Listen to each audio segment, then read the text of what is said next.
Hello, Joseph here at American Trade Masters, and we're in the shop today. I want to show you a little video on how to modify a cabinet. Welcome to my little, what I call a hole-in-the-wall shop. Basically, we have some cabinets that we're going to need to alter, modify from a job site. So we're going to show you how to go about doing that. Basically, the first step, what I got drawn up here is our job site floor plan. And the area that we're going to install some cabinets, we have a 36-inch wide cabinet, and this small one right here, it's an 18-inch wide cabinet. This is our back wall. This is it's a top view of our vanity cabinets, and this is the back wall, a straight back wall. Then we angle off at a 45 right here. Obviously, this red line represents our cabinet and what we have to make go away right there. And so the first thing we have to do to determine that, we're going to be going through about 4 steps. We got to lay out and determine the point-to-point measurements. The way we do that is we just do the math, 36, 18. There's a little filler here. We add that up, and that puts us at 54 3/4. Our depth of our cabinets are 21. So that is our outline, and we snap those lines on the floor. Once those lines are in place, and the side of this cabinet is represented, now we can do point-to-point measurements. And what we want to do is stay away from this wall. We're going to create a gap here. We're not going to go right against that wall. These are pre-manufactured cabinets. They come in increments. They're not custom cabinets, and so this is why we have to modify this cabinet. So in the back, you can see right here, we're going to come up real close. So I predetermined this to be 2 1/4 inches to where this corner begins. So that's where I want to make my mark. And then I have to come in anywhere from 0 forward to stay away from that wall once I make my cuts. So we have all this information now, and now we can transfer these measurements to our cabinet and then build what I call a story stick. This is just a small story stick. It represents what the back of my cabinet is going to be, and I start with this. That way, once all these measurements are determined, we can play around with this a little bit before we start cutting up our materials and end up making a wrong cut. Once we transfer all our measurements to the cabinet and build our story stick, which I already did, we're going to cut the alterations on the cabinet, and then we're going to assemble and install the new parts. I've done some pre-cutting on this for the sake of timing, and but I want to show you first what we have to do first. So basically, that 2 1/4 measurement is right here. I marked it, and I cut it on the table saw, and I just laid it on the table saw and made a cut all the way down to the bottom of the cabinet. And then also, I'm going to have to do the same thing on the back of this. I don't know what this dimension is yet, and that's another reason to use this story stick, because we're going to cut this on a 45. See, these have angles, 45 on both sides. So once we put our little piece in here, which represents our back, then we can make a determination right here of where we need to cut on the cabinet itself. And that measurement is determined to be 1 5/8 inches. And when we cut these lines here, we want to make sure that the back and the side are longer than our back. And we'll go over a little more of that later, but that's good enough for now. So I'm going to go ahead and I'm going to set my saw at 2 3/8. I think that's what it was, wasn't it? No, it was inch. It's 1 5/8 inches. So our magic number is 1 5/8 inches. All right. So we'll put this away for now, and we'll make a cut. This is why I like doing this in the shop. You can make these cuts in the field just using a skill saw and this little fence. You can do all that, but when it comes to making the parts, the new component parts, it's very difficult to do that in the field, although I have done it lots of times. I'm just happy to be in the shop today. These are some of our parts that I already made for the sake of time, but let's go ahead and make the cut on this cabinet. Remember, Safety first, eyes and ears. Just an old pair of readers for me works. And we're going to give this a buzz.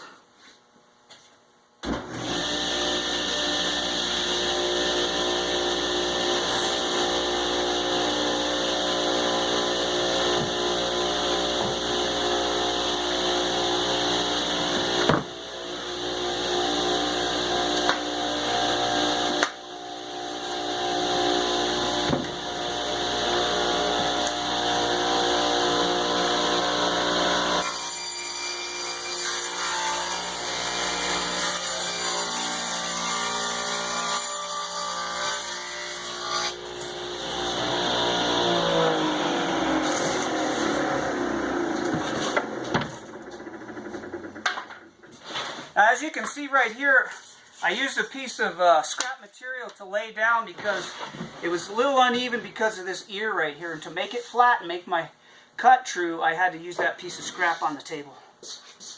So now that we have these two cuts made, now what we can do is we're going to remove this part of the cabinet. We're going to just start gently removing this cabinet. We have to make a couple of more cuts right here just to free it up. So back to some ears, and we'll make these two top cuts right here.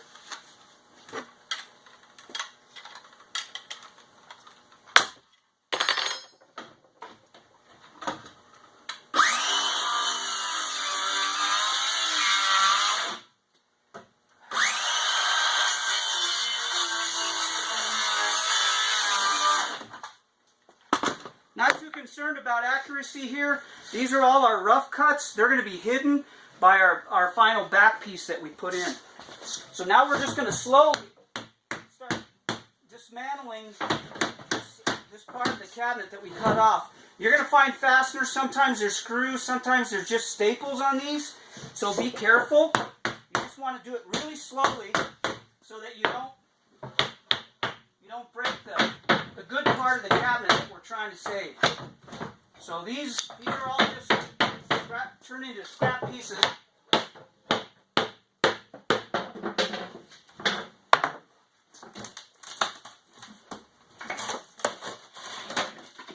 We don't care what these look like. I'm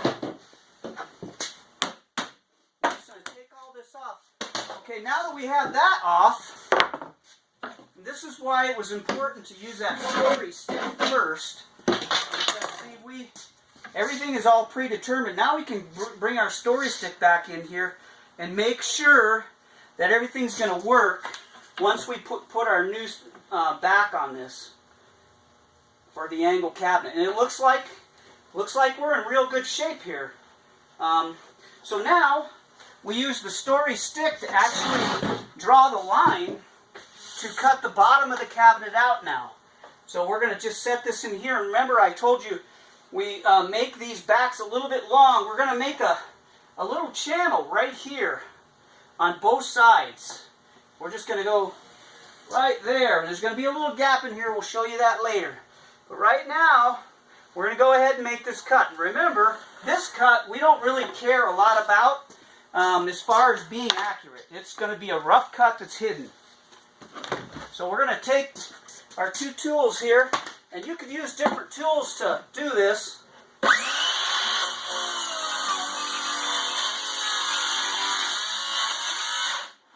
it that way.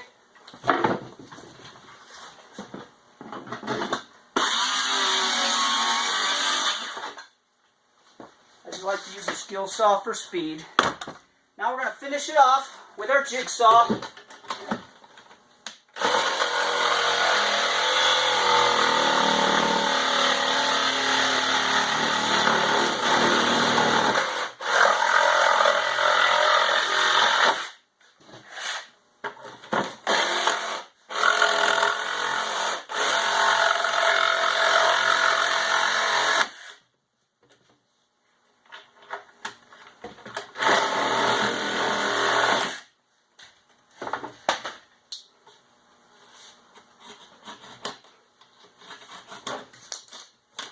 Okay, so now our back is all cut to the angle that we need it. Now, what I like to use for material here, these are 1/2 inch sides, and so I'm going to use a 1/2 inch back. You can use 3/4 sides. I went ahead and I pre-cut everything, and I'm going to show you how to cut this in a minute. And you can cut this on a portable table saw, but it's really scary. These are our two main components. One is the toe kick support, which will go back under here to replace this, and then our back. So the way I did that is, again, here's our story stick, and I set it up on the table saw at a 45. So you'll use this, you'll set your blade at a 45, and you'll make your first cut. Because this is parallel, this is same, when you flip it over to make the other cut, your knife edge on your 45 is going to be trying to get underneath the fence. So you don't want that. So you're going to take this and you're going to put it down, and then once you say this represents the back, so you're going to take it like this, and that'll keep your fence right here, that'll keep your material from trying to get underneath your fence, and you're going to make your cut right there. Alright, so we've got this together. The first thing to go on, though, is the toe kick. And so we still got one more little cut to make here, and that's with our front toe kick. As a matter of fact, what we're going to do is we're going to go ahead and remove the front of that, because it's just going to be easier, because we can put it back and make a better cut. Now, I'm just going to use brad nails to reassemble, because you can see that they're just butt joints on these cabinets when the way they're constructed, which, you know, some guys, you know, they think that's shoddy work, but they hold up just fine. So anyway, now we're going to install this back of the toe kick that I already pre-cut, and we're gonna install it back in just a little ways, and we'll show you why we're going to do that in a minute. So now we're going to go ahead and put this toe kick on. I'm just using 18 gauge brads. You can use staples, they're a little stronger, but I find that this works just fine. Now what those little gaps are for is you're going to take your glue gun and you're going to hot glue this. And I know that sounds funny to some people, but I've done tests on these, and this hot glue joint is actually pretty, it stiffens it up pretty good, and the adhesion is pretty good if you get the hot glue very hot. So we got our little toe kick sweeper in there, and now the next step is our back. Now our back, this is what you have to make sure all your cuts are nice, flat, and there's no chip outs or anything like that, because this is going to be seen by everyone. Alright, so once we got that, so I got the top designated. So now we're just going to slip this into here, and we're gonna pin it in. See, we got a butt joint on the bottom and on the top here, and all these rough edges that we cut, they're all going to be hidden now, so we don't really care about them. See, so we just put that back in there just like that, and we're going to spin it around, and you can see the inside is going to look very nice, because all our edges are all nice and tight and flat. So now I'm going to pin this into place. And see, I can use part of my rail on top that I left there, remember? So I'm going to go ahead and shoot it in there. Then I'm going to shoot this side, the front end first. So I'm shooting it in here. And I'm using 18 gauge brads. I'm using 1.5 inch length. Got to be really careful here so that you don't get any nails that blow out the other side. And I like to use at least 1/2 inch material because this is good enough to create a nailer. Now, if I had to modify an upper cabinet, I would be building it totally different. This is a base. Gravity's going to hold it to the floor, so I'm not worried about what's going on with that. And now I'll go ahead and press in to get a nice tight fit on my back over here. And so now I got that all put in really nicely. I can also show you a little trick. So we can re-put a shelf back in here. You can cut this out and use it for a template by installing it in there and getting your rows of shelf clip holes if that's what you want to do. And so now, once we have everything nailed in the way we want, we still got to put the front toe kick, but that's a simple cut. I don't need to show you that. But here's where this little channel, see where I got my blowouts here, but at least they're on the back. But there's a little channel right here. And this is where I'll just take and I'll run a hot glue bead all the way down. And this is pretty amazing joint. I know that, you know, all our hobby woodworker friends cringe when I do this because it's not a dovetail joint, but this is going to be a nice solid cabinet once we're done. So we got it all done down there, and then on our final we're going to flip it over and see how we created this little ledge in here. That's so we can shoot some nails down here and lock it into place. Just like that. Alright? Well, there you have it. So now we have a cabinet that can fit in a corner. And when you look at it from the inside, you know, you see that cabinet, it almost looks like a custom cabinet. Okay, well that's it. That's how to modify and alter a cabinet. Hope you enjoyed the video. Thanks.